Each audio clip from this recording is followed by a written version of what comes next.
Ladies and gentlemen, welcome to This Life, a podcast by Mayorca Media. I am your host, Felix Mayorca. I know that one on the first try. I'm really excited. Thank you so much for being here with myself and my guests today. Before I get into anything, we're sitting here at the Local Hub Studios in Escondido, California. Right now, if you buy 3 months at Local Hub, you get 1 free. In other words, if you buy 2 months, you get 1 free. That's 3. If that's confusing for you, let me re-say it. Buy 2, get 1 free. Awesome. What was I gonna say? Oh, I want to actually give a quick shout out to some people. Last episode, I got a little hot. I got a little hot about not hate, but just people that kind of like are like, well, you should do it this way, like your podcast.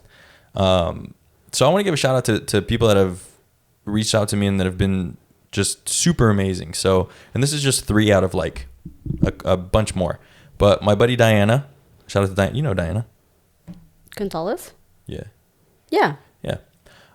She said, Diana said, @_Diana Gonza, because Gonzalez. Dude, props to you for putting on podcast. I was listening to them earlier and they were funny and good. Love the growth mindset you have and the positivity. Diana, thank you so much. These honestly, and I know I sound like I'm joking or whatever, but these make my day. Like, this is amazing. My buddy Julio, who is a friend of the podcast, and he was on, I think, the first or second episode. He said, "Sup, friend? Just want to remind you that I'm proud of all the success. May they be small or big. Keep going, bro. Anyway, tootsies." Or toodles. He said toodles. Tootsies, my bad. Tootsies. That wasn't really about the podcast, but sometimes you got to gas your friends up. And I love Julio for that because he always does that. And then this last one is from my friend Karen. She said, "Felix, I've been listening to your podcast since day one, even though I fell behind. LOL," which is totally fine. But honestly, thanks for the podcast. It makes me laugh and definitely makes me think about my current situation and how to go about it. The first episode and the one with Francisco were hilarious. Can't wait to catch up on the last 2. Thank you. The rest of you that have sent me texts, that have sent me Snapchats, that have sent me anything, thank you so much. I appreciate the love, and it makes this all worthwhile. So thank you all so much. One last programming note is today I posted something. Today is Wednesday the 9th. I posted something saying, would you like to be featured on This Life, on my podcast? I want to make a clarification, and I hope people are listening. This wasn't to like get guests on my podcast. This was to get featured. So I might as well say it now. Hopefully people are listening. But if you want to be featured, what I'm going to do is, if you tag me in one of your stories, if you send me a voice memo, if you send me a video of you doing something for yourself, something positive for yourself. It could be having coffee outside. It could be playing with your dog. It could be going to the gym. Something that elevates your mood, that helps you get through the day and kind of is that anchor. I want you to tag me on that or send it to me personally. And in maybe a couple podcasts, I will throw those on there. And the reason being is that I was working out this morning, and I'll introduce my guest in a little bit, but she's sitting here. I was sitting in I woke up very positive. I don't know why, which I mean is a good thing. But every single morning I try to work out, and I didn't work out yesterday, and the whole day just kind of dragged. And I worked out this morning, and I felt amazing. And I thought, like, I asked myself, I was like, I wonder if anyone else does this. If you don't do it, and I'm gonna keep this going till like next week for people that want to tag me. If you don't do it, think about something that you want to do. Again, maybe it's just sitting outside drinking your coffee. Maybe it's waking up 10 minutes earlier so you can have coffee and have breakfast. It can be any little thing. So again, tag me, send me a video, send me a voice memo. You'll get featured on the podcast. You don't even have to say your name, but show me something that you do for yourself that elevates your mood, that makes you happy, that is a positive occurrence in your life, in your everyday, in your everyday. So that should be it. You ready? I'm ready. You look nervous. A little bit. A little nervous. let me I've go never back to done it. a podcast before, but I'm excited. Well, you should be nervous. I'm sitting with my guest here. Her name is Melissa Soto. She's a good friend of mine. Welcome. Hi, my name is Melissa Soto. Thank you for having me on this podcast. I'm sorry, I've never done a podcast before, so It's always very nerve-wracking. yes. It is. We just cracked open some, I'm telling you, dude, kombucha. I'm giving you all this free pub. If you're not going to cut the check, like, I don't know what else to do. You know what I mean? But yeah, Stone and June Shine did like a collaboration, and I'm very excited. I've never tried it before. So here we go. Oh, it smells like beer. It's pretty good. To me, it kind of tastes like a sour. Because kombucha and beer together. Dude, that's bomb. Right? I tried it like last weekend. That's really good. Something you should know about me is that I'm kind of like a beer and coffee snob. I love good beers. I love good coffee, especially if they're local. I think this is so dope, like seeing that Stone logo and being from Escondido and just seeing that. Anyway, Melissa, what's up, dude? What's up? So today we are going to dive into a little bit of something fun called trauma, living with trauma, dealing with trauma. I obviously don't really know. You and I have talked about this before, and some of the stuff you had to go through when you were a kid. I obviously don't know what that's like, but also kind of what it stuck out to me was that I told somebody I'm going to have Melissa on, someone that knows you. And she was like, oh, what are you going to talk about with her? And I told her a little bit about, I just kind of skimmed through everything. I'm just going to listen anyway, so. Yeah. And she was like, oh my God, really? Like, I had no idea. And the reason why I wanted to bring you on was because you're such a little ball of energy. You're very short, so you're a little ball of energy.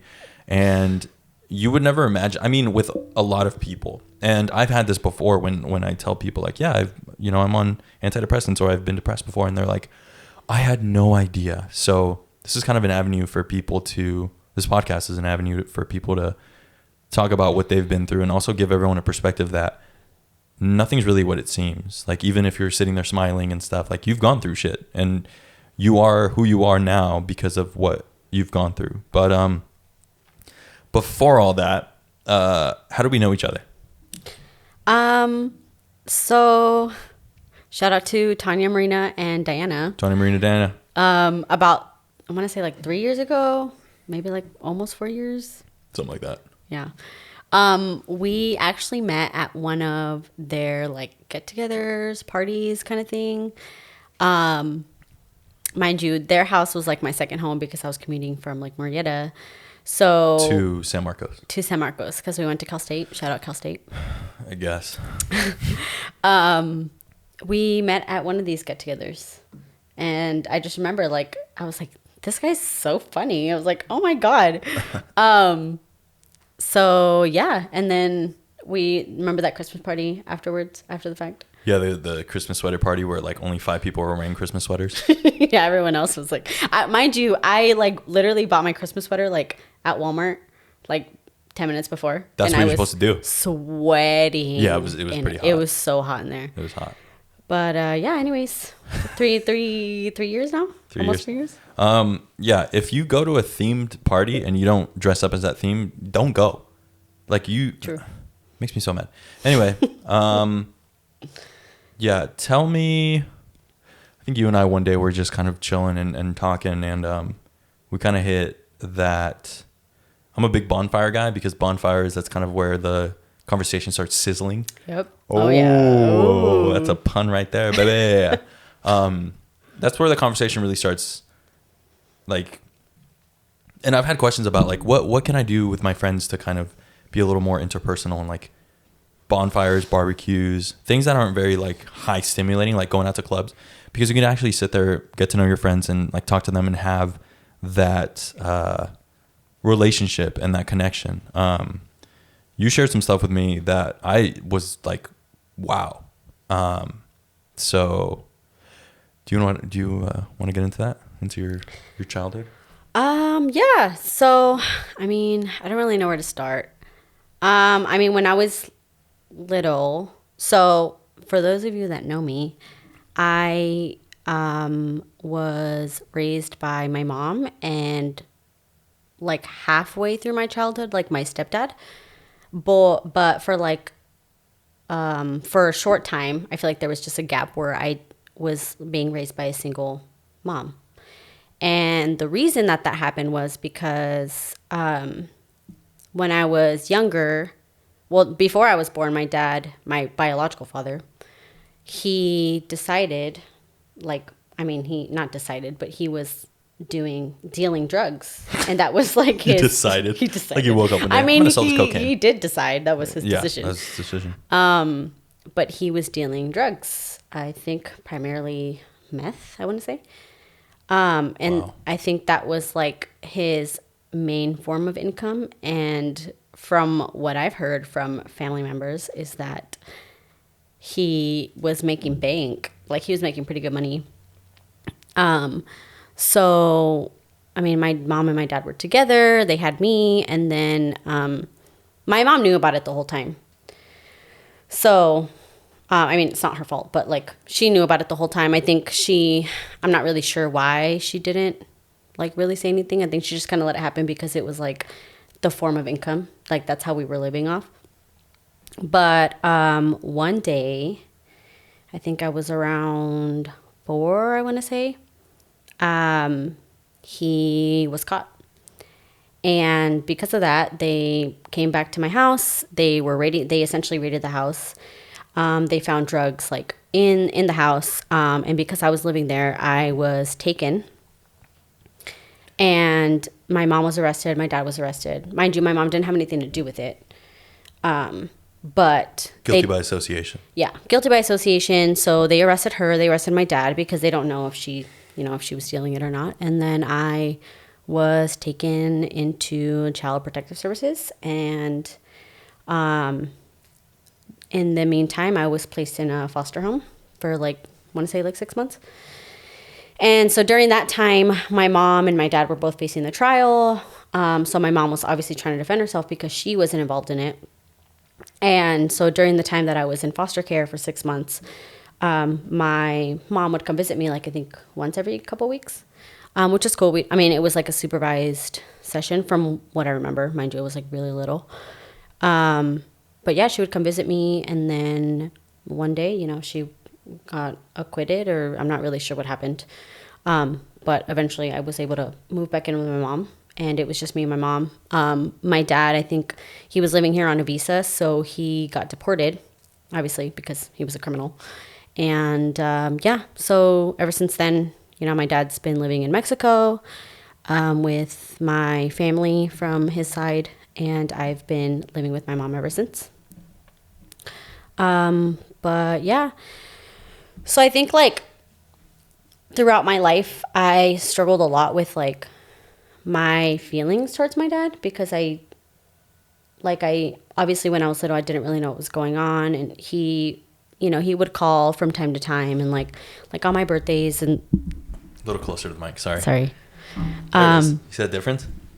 Yeah, but it's loud. I'm sorry. What about now? Okay. Better? Yeah. Okay. Yeah, so he would call from time to time, special occasions like my birthday. But I didn't really have a strong relationship with him, just because I feel like he wasn't very consistent in the way that he communicated. He didn't communicate as often. And then I think as the years went on, kind of fell off the communication with him. And granted, I guess I could have talked to him too, but I was really little, I didn't really have the means of communicating with him, and I was growing up. So yeah, for my whole life, I kind of just struggled with how I felt towards him. And I've gone through phases of where there was one point where I absolutely hated him. I didn't want anything to do with him. I essentially disowned him as my dad. I'm he's not my dad. Because when I was older, maybe around 12, 13, my family would tell me stories about like how he was like abusive to my mom when he would like, because he would, he was not only dealing drugs, but he would actually do them too. So he would like come home and he was like abusive to my mom, and like he just wasn't very good guy like around the drugs. And so I just learned to get a lot of hatred against him, and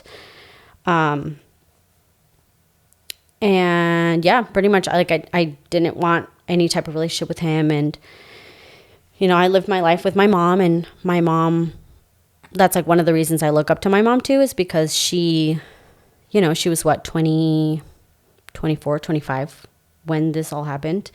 And she essentially learned to raise me as a single parent. Like she literally worked like 2 jobs and went to school. So I literally wouldn't see her.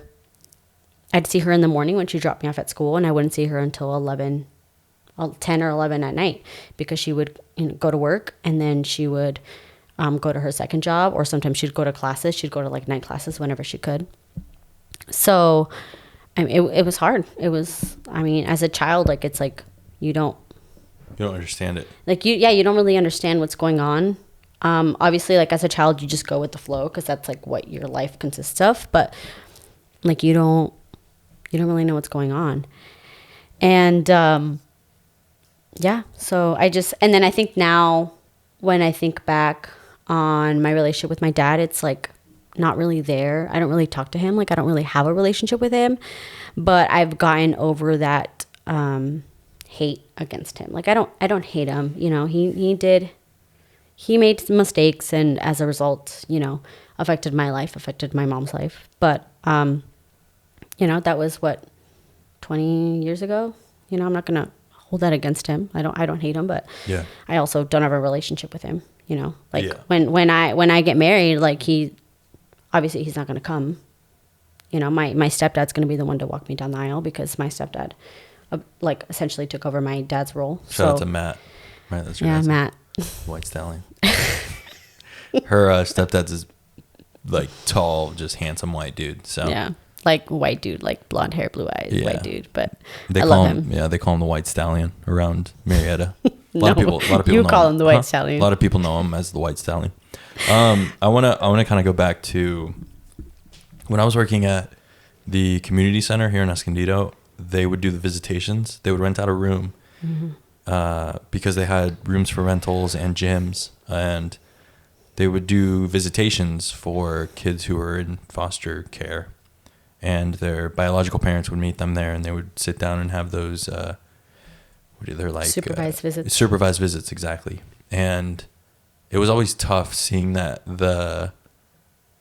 they literally sometimes had to rip a kid from their parent. What was foster care like, and did you ever experience one of those times where you were just like, Mom? Probably. I don't remember much. I was like, what, 5? And I'm sure my mind has buried some of those memories, but I'm sure I had those. I had those like when I started going to school, like, how like when your parents would drop you off on the first day of preschool, and I had those moments. Oh, you were that kid? I was that kid for like the first few weeks, probably. Screaming and crying. I was hugging her leg, screaming, yeah. But yeah, so I probably did. But foster care was interesting from what I can remember. I was the youngest, so I was the only kid that wasn't going to school. So I remember like I would wake up and all my foster brothers and sisters would be getting ready for school, and they would all leave, and eventually I would just be home alone with my what's it called? Foster mom. Foster parent. Mom, yeah. And then Mom. That because it was like a couple. Yeah. But my foster dad would go to work, and so I would just be home with my foster mom. So I don't really remember much of like what I would do. But I just remember kind of feeling left out in a way because I was the only one not going to school. One memory that I do have, like, it's like, because I would always get in trouble for it, is like, I was around 5, so I remember always getting yelled at for wetting the bed. Oh, yeah. So hard. Yeah. So, well, mind you, I was already potty trained, like at this age. Oh. But so I learned about this in nursing school actually recently, that when a kid who is, already potty trained and starts to regress, like doing things like wetting the bed, it's because they've gone through trauma. So I was like, wow. Dude. Yeah. So it was like a self-realization moment. I was like, no wonder. That's why I still pee the bed. Yeah. You tell me you pee the bed a lot, don't you? Mm-hmm. Oh. Just kidding. See, this is the relationship I have with Melissa. Like, we could be talking about something like super serious, and it goes and vice versa. Like, joke. yeah, and then she'll make some dumbass, and I'll be like, okay, and then we'll just laugh. But shoot, what was I gonna ask? Did you ever like? Not like I say like a lot. I don't like that. Did you ever resent your mom for this? No. I mean, it wasn't her fault. I mean, yes, she knew about it, but it's like, she already, I mean, I guess it's something that she could have stopped when she was like before I was born, I guess. But I mean, I think she kind of, I don't know. I haven't really talked to her about it in terms of like the reasoning of why she kind of stuck around. She just said like, she was never really interested in my dad. She just like somehow they just ended up together, and like that's just how it was. Dang. But your biological dad, not my biological father. Your yes. white stallion stepdad. Go ahead. I hate you. But no, I never resented her. I mean, there was one point where I was just like, why didn't you do anything about it? But like, thinking back on it now, like as an adult, I'm like, that was probably their primary source of income. And, my mom was working too, but it probably wasn't enough to support me. So she kind of accepted it because it was the only way to like put food on the table and like pay the bills. So no, I mean, I don't resent her for it. She's a victim, she was abused. Sorry, Mom, I'm putting our personal information out there, but I don't even know if she'll listen, but yeah. So no, I mean, there was one point where I was just kind of like, you could have changed this, but actually my mom did tell me once, she was just like, honestly, like I was scared to leave, cause it was like, she kind of felt trapped in a way. Like she felt like if she left, he was going to go find her. Yeah. And it would be like 10 times worse if he did find her, because he was abusive. So I think she was just scared to leave. That's rough. Yeah. Oh yeah. That's rough. How do you think it still affects you? Like in your everyday, either relationships with other people or like sexual relationships? Like not sexual, but like what's it called? Personal romantic. Yeah, like romantic. Yeah. I skip romantic and I went straight to sexual. Mine's in the gutter. Does it affect your friendships or your romantic relationships? Yes, 100%. I think more my romantic / sexual relationships more than anything. Because how they always have that saying about like girls have daddy issues and everything. I've never heard that. Oh, well, you've been under a rock. Oh, I've heard that. Yeah, everyone has heard that. But it's crappy because it's like a negative connotation. It's not even like this person has trauma. It's she's got daddy issues. So it's like such a bro explanation. It's like a baggage. Yeah, exactly. Yeah, no. I definitely I mean I do think I have daddy issues. Like unfortunately, like I do. Like it's such a, like I said, it's a bad connotation. But like if I'm gonna speak honestly about it, like I feel like I do. And it's affected I think my entire life, like growing up, because I think I've always dated men to kind of try and fill that like void in a way, as bad as that sounds. I'm just kidding. That's literally funny. What daddy issues are. Yeah. It's like, but like it was more me just, I feel like there's daddy issues can go into like girls who just sleep with a lot of men to like try to fill that void. I think it was more me like actually trying to date and like make an emotional connection and just have that male like figure in my life to try to fill that void. So, I mean, when I was younger, I went through a lot of, I guess you could say, relationships. I don't really count them now because I'm an adult and like I've been in relationships and I'm like, that wasn't a relationship. Yeah. You know, but like going through middle school and high school, like I would kind of like date a lot of guys, I guess. And in a way, I kind of feel like that did take over, like that did kind of like take some of my childhood because I feel like I should have been doing things more of like what a kid should be doing, not like dating and trying to fill that void, you know? Like I should have been, you know, hanging out with my friends and like going to the mall and going to the movies and Barbies and stuff. Rainbows, unicorns. Yeah. My Little Pony, Strawberry Shortcake, you know? That's what I did. Did you ever go to therapy about it? Once when I was in high school. In high school? Yeah. My mom forced me. How's that? It was, That's hard. Me being a little bratty teenager, I was like, I don't want to go. Yeah. You know? Shut up, Mom. Get out of my room. Yeah. I was like, I don't want to go. But she kind of forced me. And like, I was just kind of sitting there talking to the therapist and he was asking Therapist? Yeah. Yeah. And he was asking me, questions. Sorry. Go ahead. Okay. Sorry. I can't take it seriously. I hate you. I'm sorry. Yeah. I think my mom kind of got to the point where she was just like, I don't know what to do. Like this girl. Didn't know what to do about what? About you always dating? Yes. Oh. Yeah. That's literally what it was, I think. She was just like, I don't know what to do. Like I feel like she's just always like dating a guy, as bad as that sounds. But yeah, so she like made me go to therapy and I was just sitting there like, and he was asking me questions and I was like, yeah. Just like arms crossed. Yeah. I was like, no. Yeah. You know, like with that attitude. Yeah. But it was a guy and he was just asking me questions. He was like, oh, okay, so like, what do you do for fun? You know, what do you do in your free time? And I think my mom was there like during the whole even session. Worse. Yeah, it was weird. Like it, so I was just answering his questions and he basically told me, it was just like, well, maybe you should just find a hobby, like find more things to like fill your time. And yeah, that's like what it ended up coming to. And I was just like, where'd they find this therapist? I was on base. I don't know.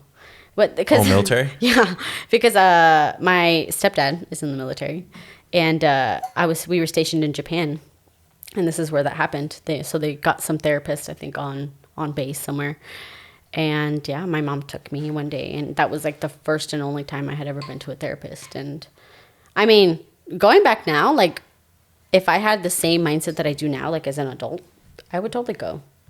You'd go back to therapy? Yeah. Oh yeah, 100%. Therapy's tight. Yeah. Love therapy. I've actually still considered going. I feel like I should go. Why wouldn't you? I don't know. What stopped you? I don't know. Just I haven't, like, it's not something that I've made time for. Yeah, just not a priority of mine. Yeah. Yeah. Essentially, but I mean, I'd go back. Well, I got some connects, so let me know. I got the plug. Oh, Judy. Yeah. Shout out to Judy, man. Judy's my plug. That's terrible. So I've always wondered, because my parents have been together for like my whole life. Obviously they've hit those rough patches, and everyone hits those rough patches where, you know, they have a bunch of pressure and it boils over. But how did it feel to have a new dad, essentially? I mean, it wasn't really like,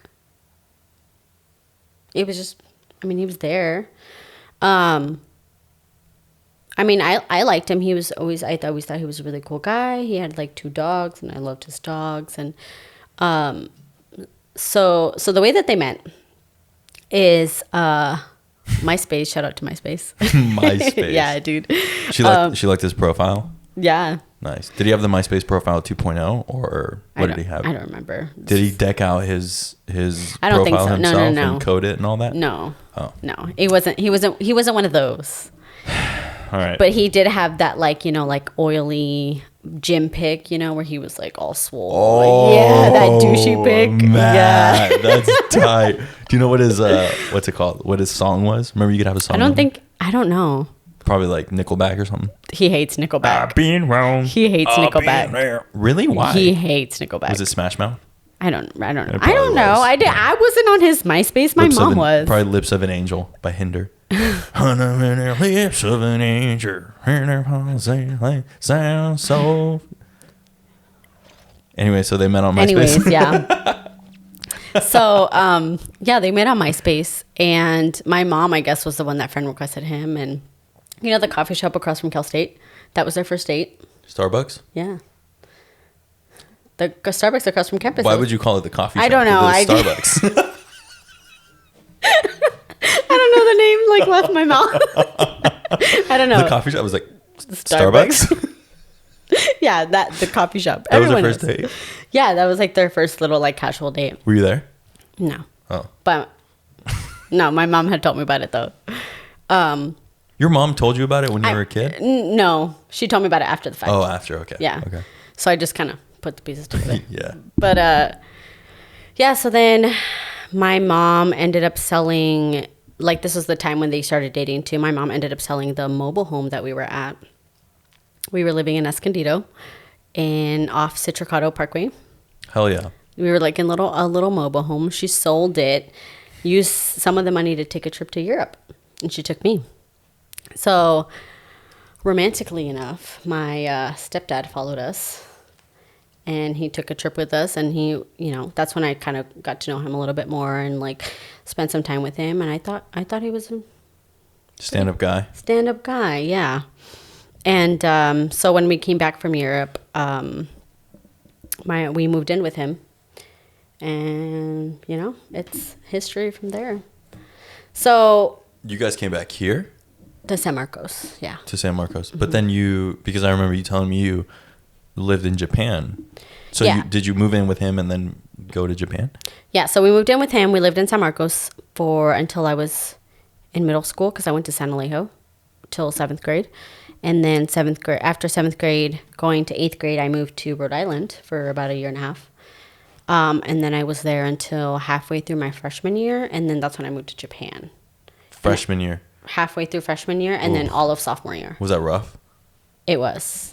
That's the worst time to move. Yeah. And then I remember moving to Japan, and it was when Thanksgiving had started.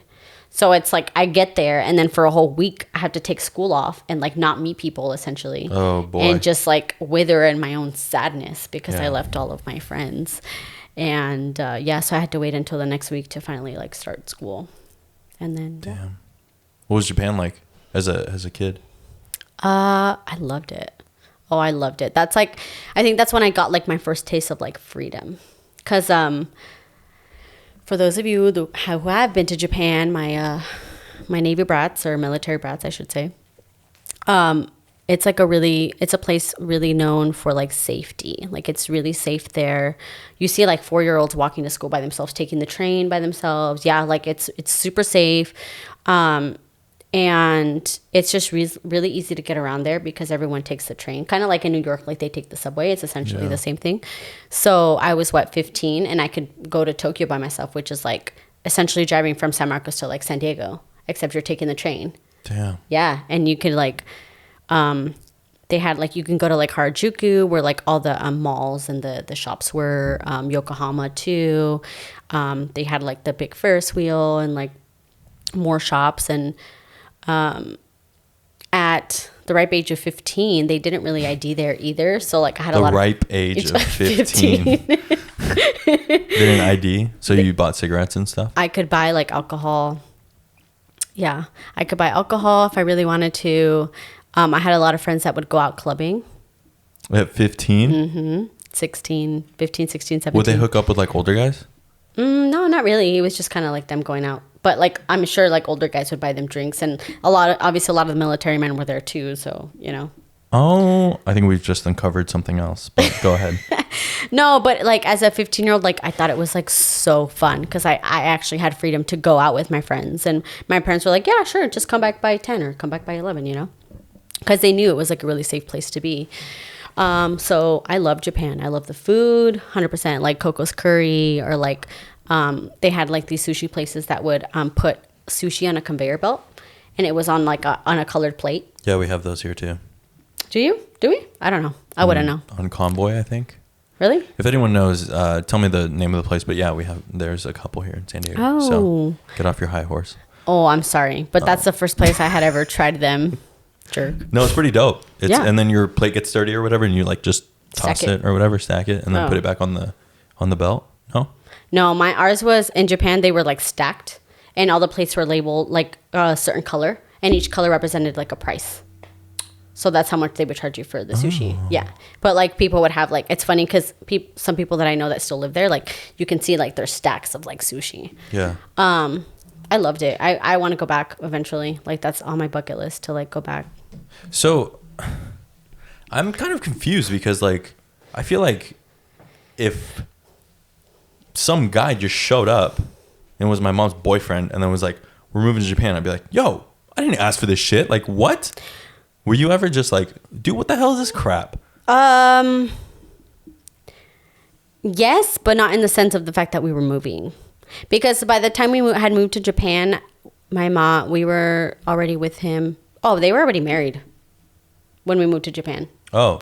Yeah. Because, so they met when I was 9. And they got married when I was like 13. Beautiful wedding. Yeah. Yeah. I was a junior bridesmaid to the wedding. Wow, I want to know what that means. She just put me as a bridesmaid because I was her daughter. So she didn't want me to feel left out. She's like, I don't really like you, but I guess you'll be. Yeah, so I was just like, I got to wear the same dresses as the bridesmaids, and it was a beautiful wedding. My brother was in it too. Cute. Little Luke. He was like what, 1 or 2? Aww. Yeah. So yeah. So then when we moved to Rhode Island, they were already married. Damn. So by the time we went to Japan, they were married for like what, 3 years now? Yeah. When you talk about your life, it seems like it just moves so fast. Like I've heard the story before, but I'm just like, wait. So then what happened to this between like, this and this? Yeah. The timeline. You're like, when did that? Yeah, when did that go? Exactly. And you say it so like easily or whatever, but yeah, because I lived it. What? Did you? You lived your own life? Cool. Mm-hmm. Yeah. Anyway, what, how do I ask this? What's the relationship with you and your biological dad now? We don't really have one. Sometimes the only form of communication that I really have with him now is, El Face? El Face. Facebook. For those of you that don't know, El Face is Facebook. El Face, yeah. That's what our moms are on now. Yeah. They're always on it. Yeah. The volume's always really loud on their iPad. Jeez, dude. With their glasses? Yeah, dude. And they have to hold it like really far away from them. Ay, cabrón, ¿qué es eso? Yeah. They're like, mira nomás. Mira lo que hizo. Dude, hold on. Sidebar. It's crazy how our moms like now get all their information off of Facebook. Mm-hmm. And like my mom will come out and just be like, did you hear about blah, blah, blah? I'm like, no, where'd you hear this? In El Face. And I'm like, oh, dude. Stop listening to the internet, damn it. I think moms on social media are just really funny. Because sometimes I'll show my mom a meme or it's like a video and I'm like, Mom, look. And she's like, who's that? It doesn't matter. It's funny. Just laugh. She's like, ¿Quién es ese? Yeah, is that your friend? Like, dude. Like, no, I don't know him. Just laugh. It's funny. It's a meme. Does your mom ever say like, oh, is that so-and-so? And I'm like, no, it's just a... That's more my dad. Really? Oh, hey, is that your friend? Like, no. Jeez. Or I'll show him a picture of one of my friends. Oh, is that Tanya? I'm like, no, that's Sabrina. So, yeah. Yeah, like. And they always say that same friend. I feel like that's a dad thing where they're like, oh, is that Tanya? And like, no, it's Jessica. And then you show them a picture of like Jasmine and you're like, and then they go, oh, is that Tanya? No, all my friends are Tanya. Like, what the hell? I think it's just like the friend that like makes the biggest impact on them or something. Yeah. Shout out to Tanya. Love you, Tanya. What was my question? What's your relationship? Yeah, what's your relationship? I don't really have one. So like the primary form of communication that I have with him is through Facebook. So he'll message me from time to time, but I don't, he'll be like, oh, happy birthday. But that's literally it. You say thanks. Yeah. I'll just be like, oh, thanks. LMAO, thanks. Yeah. I don't even refer to him as my dad. Like I don't talk to him like that. Like I don't be like, oh, thanks, Dad. I'm just like, thanks. thank you. You know, it's funny because he actually put me in a group chat with like all my family over there. I just ignore it. Because they just always, they only talk about things that happen in Mexico. Like, because they live in like Colima, like way down south. And I'm like, they're like, ay, vamos a hacer esto. Like, let's go do this. Let's go do that. And I'm like, why am I in this group chat? Like, like I'm in the United States. Like, what? So, yeah. But to answer your question, no, I don't have a relationship with him. Do you know your other family? Why did he put you in the group chat? To make me feel included. I don't know. Oh boy. Because I'm a Soto. You know, I'm part of the Soto family. Oh boy. Which like I want to eventually go visit. I do. They always are like, oh, come visit. Like sometimes my family will reach out to me, like my aunts and my cousins will be like, oh, come visit. Like we miss you. Like, you know, if I post a picture or something, they'll be like, oh, you're so pretty. Like, you look so much older. Like, we want to see you. Because the last time I went to Mexico. That's weird. But go ahead. I mean, it is. But, like, I don't know. You're a nice person. Yeah. I'd be like, who are you? Like, you know, I block. See ya. Yeah, but that's you. So, I don't have anything against my family. So. Well. Because they didn't do anything. It was just my dad. But. I'm just a piece of shit, I guess. Yeah, you are. Anyway, next. I want to go visit. Last time I was there was actually when I was 7. So like it was a couple of years after the whole thing happened with my dad. Like my mom took me to go see them. And it was cool. I mean, like they live a pretty good life down there. In terms of Mexico, they kind of have money. They live like right by the beach and like it was cool. It was a really good experience. But that was like 16 years ago, I want to say. That's quite a long time ago. Yeah. So like eventually I want to go back and I mean, I don't want to totally lose relationship with them, but I'm over here. I grew up here, lived my life here, so so now you graduated college. You are gonna be a nurse, trying to be a nurse. Yep. I mean, you're a healthcare hero now. You're an extern, right? Is that what that's called? Yeah. You work at a hospital and you do nurse stuff, but you don't have your license. Yet. Do you think growing up in the situation you did affected that decision to become a nurse? Like, do you kind of want to put yourself out there because of the stuff you went through? Not really. Not really. I knew you were gonna No, say that, it's not. It's not because of what I went through. I think like what I went through made me more like empathetic of people. So the answer is yes. I guess, but not in the same way that I was originally thinking. Because I was thinking, I'm like, oh, you know, I want to go into the career because I went through something and I want to help people. Like it's but it has like a little. I think like my experience made me more of like an empathetic person. But to be completely honest, like I went into nursing because I thought, you know, like I really enjoy like learning about the human body and like science and stuff, and like I knew nurses made good money and I knew there was like a lot that you could do with nursing. So that's pretty much why. But my past experience, I think, have definitely made me a better nurse, more empathetic, more compassionate. I didn't know I was a compassionate person until I joined nursing school. When one of my professors was like, yeah, like you're pretty compassionate. Like, you know how to take care of your patients and like make them feel like not loved, but like taken care of. And you have good bedside manner. Yeah. So it didn't really affect my reasoning as to why going into nursing, but it definitely has affected me like as a nurse, like how I care for people, I guess. Yeah. What's your purpose in life? My purpose in life. Never thought about that, huh? No, I've never thought about that. I always wanted to ask you that. I mean, I've thought about it myself, but I don't really have an answer to I really want to apologize to the viewers and the listeners for her answers always starting with, Go ahead. Anyway, what's your purpose in life? I've thought about that question. Stop. I'm just kidding. I've thought about that question. Oh, you have? Good. I don't. That's very good. I don't really. You can't say you don't have one because you do have one. I You don't. just have to really dig. I'm sure I do. What do you want to accomplish? I would like to be self-sufficient and independent and be able to, like, for example, in the next few years, I have a goal to buy my own house. Don't touch that. They can hear it.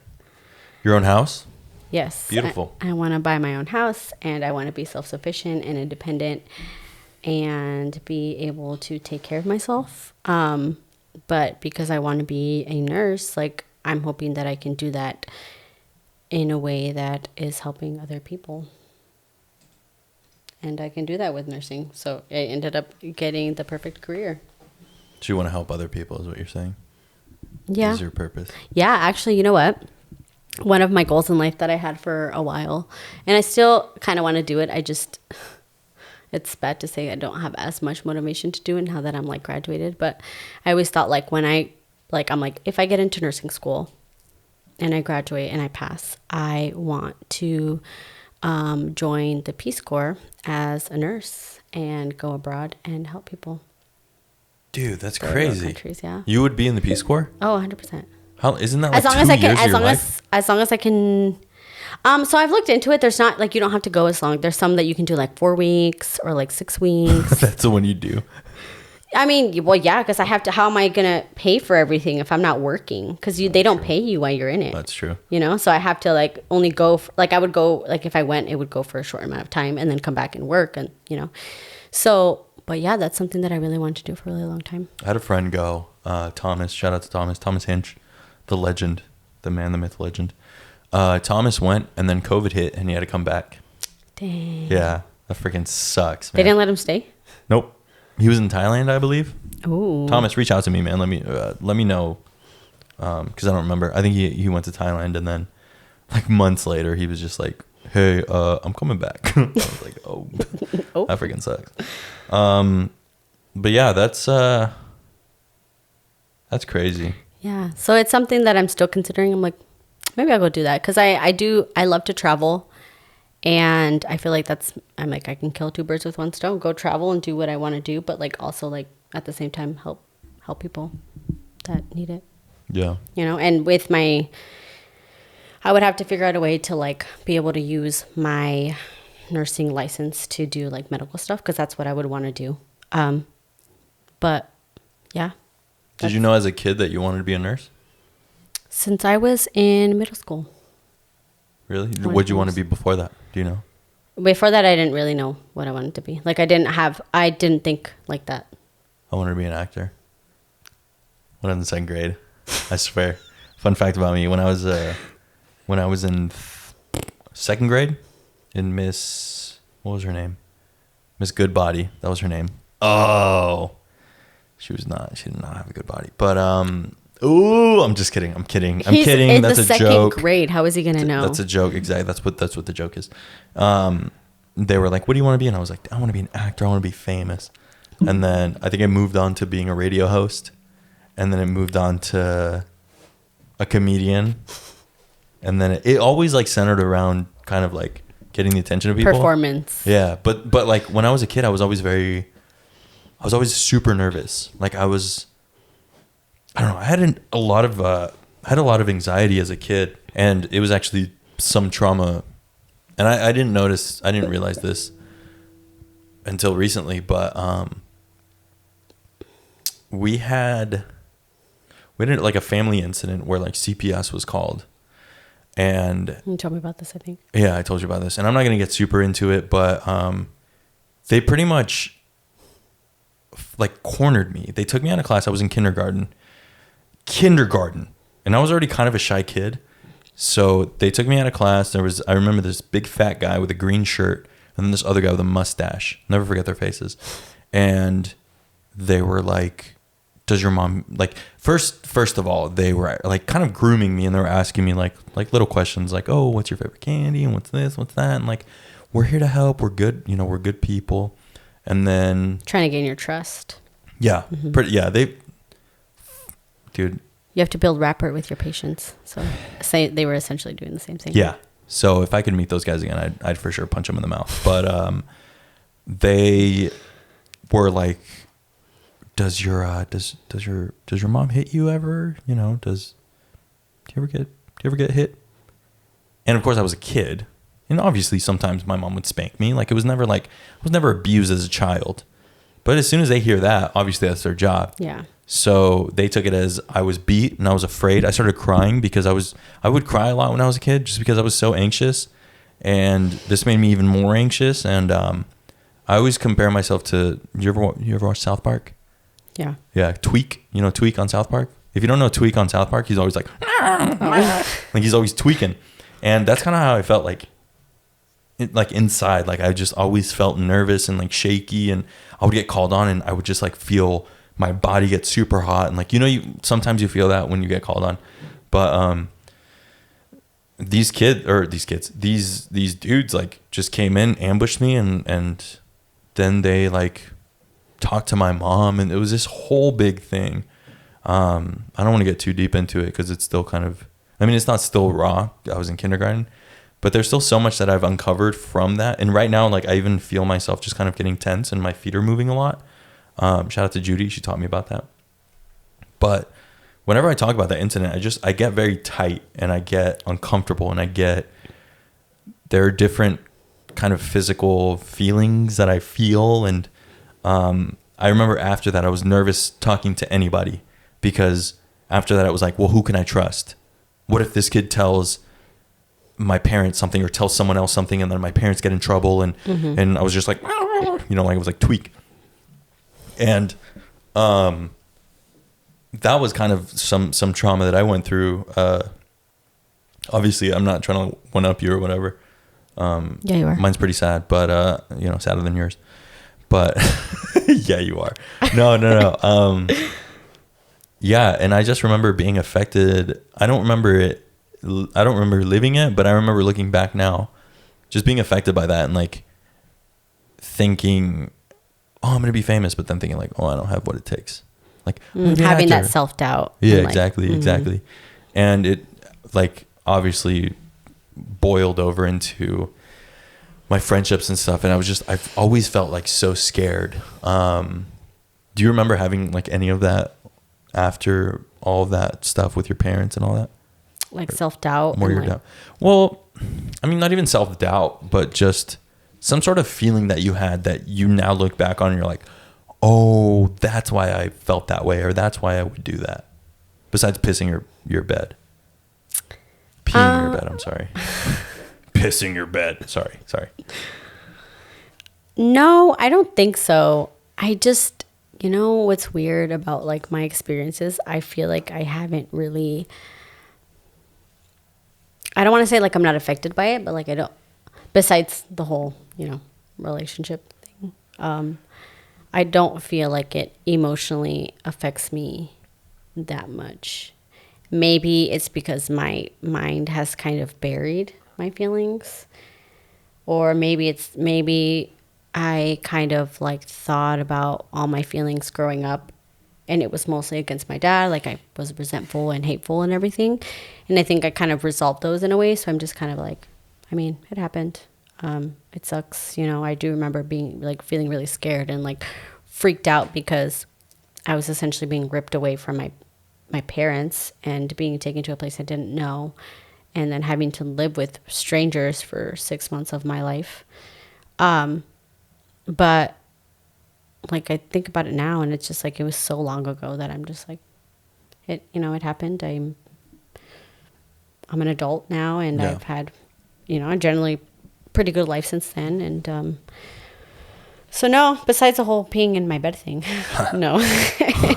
Let me get positive real quick. What's something that your stepdad has done for you, or like does, that you kind of think like, man, this guy's so dope.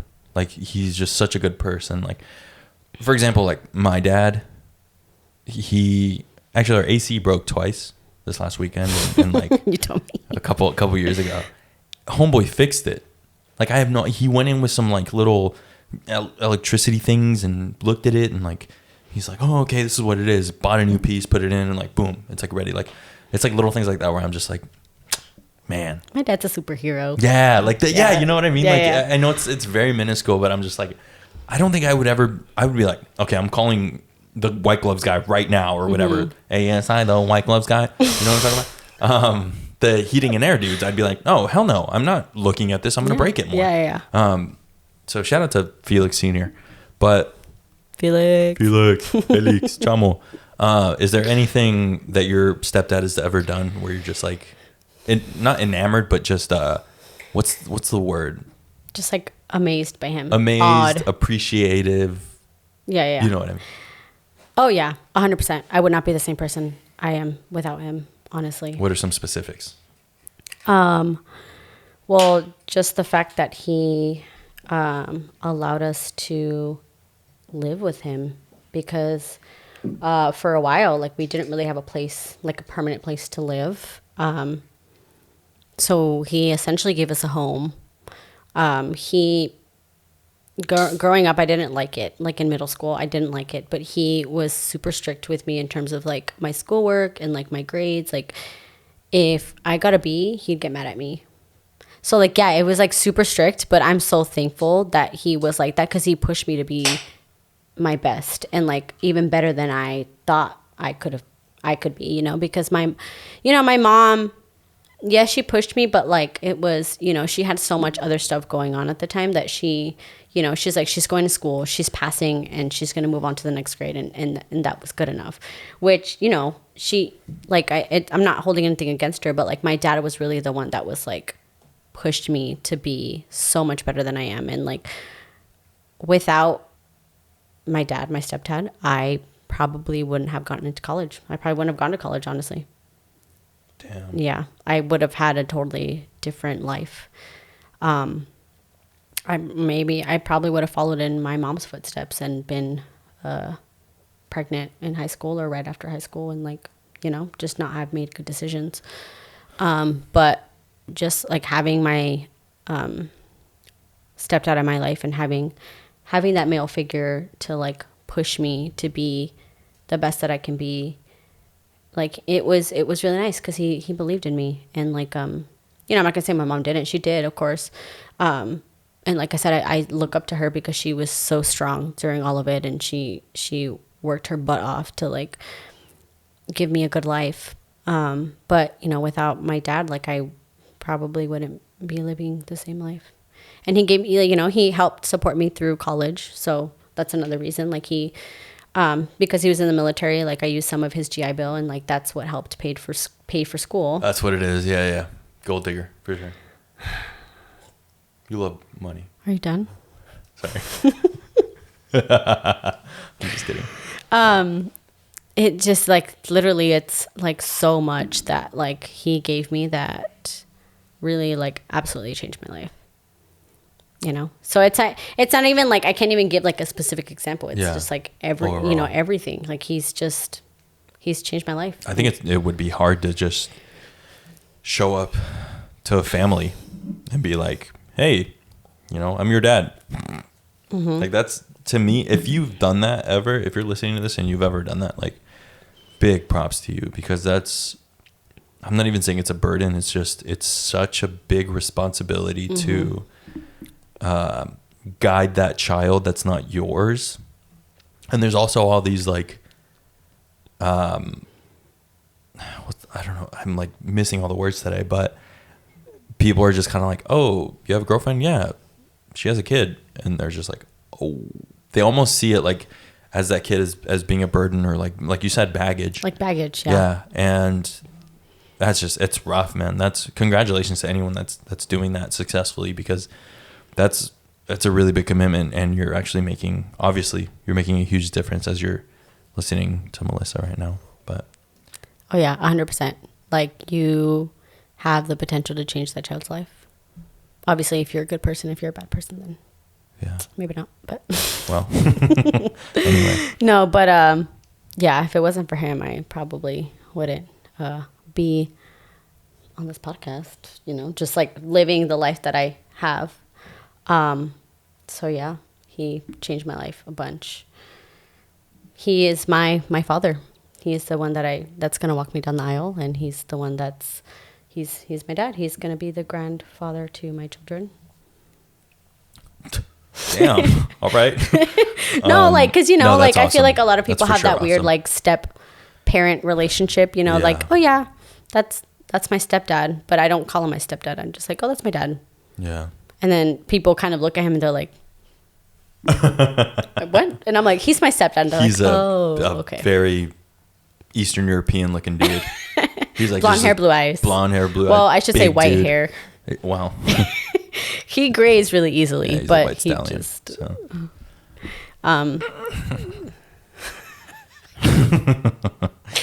I hope he listens to this. I'm going to make him listen to this. You should. He's the white stallion. Matt, you're the white stallion, man.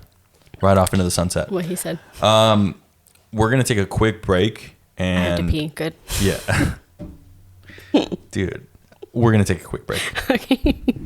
All right, we're back from our tinky breaks, our potty breaks.